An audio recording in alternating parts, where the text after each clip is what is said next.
ಕೈಲಿ, ಕೈ ಹತ್ರನೇ ಬರುತ್ತೆ. ಇವಾಗ ತೆಗಿಸ್ತಾ ನಮ್ಮ ಮನೆಗೆ ಕರ್ಕೊಂಡೋದ್ರೆ ನಮ್ಮನ್ನ ಎಂಥರು ಅನ್ನಲ್ವ.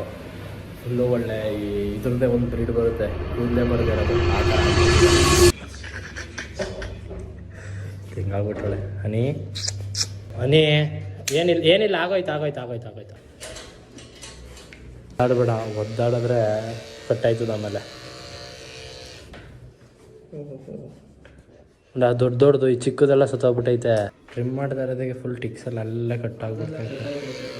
ಮಗಾಳೆ ನಾಚ್ಕೋದೇ ಇದೆ ಇವಾಗ ಗೈಸ್. ಇವಳಿಗೆ ಫುಲ್ಲು ಸ್ಪ್ರೇ ಹೊಡಿಬೇಕು. ಫುಲ್ ಸ್ಪ್ರೇ ಹೊಡೆದು ಆಲ್ಮೋಸ್ಟ್ ಅಲ್ಲಿ ಏನೂ ಇಲ್ಲ, ಎಲ್ಲ ಹೊಟ್ಟೋಗೈತೆ. ಇನ್ನೊಂದು ಟೈಮ್ ಸ್ಪ್ರೇ ಹೊಡಿಬೇಕು ನೋಡಿ. ಇಲ್ಲೆಲ್ಲ ಗಾಯಗಳಾಗ್ಬಿಟ್ಟೈತೆ.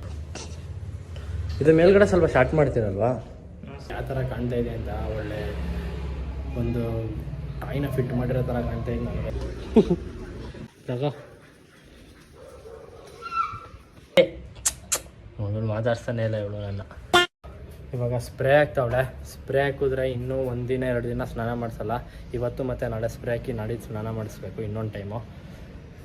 ಇವರಿಬ್ಬರು ನೋಡೋಕ್ಕೆ ಆಗ್ತಾಯಿಲ್ಲ ನನಗೆ.